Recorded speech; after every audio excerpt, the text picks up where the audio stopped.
High, কেমন আছো সবাই? দিনটি হলো ভাতৃদ্বিতীয়া।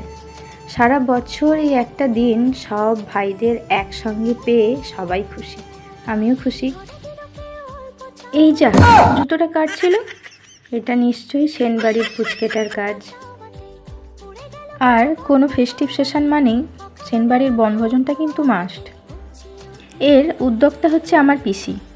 দিনটি কিন্তু ভাইফোঁটার পরের দিন, আর সঙ্গে মায়ের বিদায় বেলা। মন খারাপ থাকলেও আসছে বছর আবার হবে ভেবেই হাসি মুখে মায়ের বিসর্জন দিই।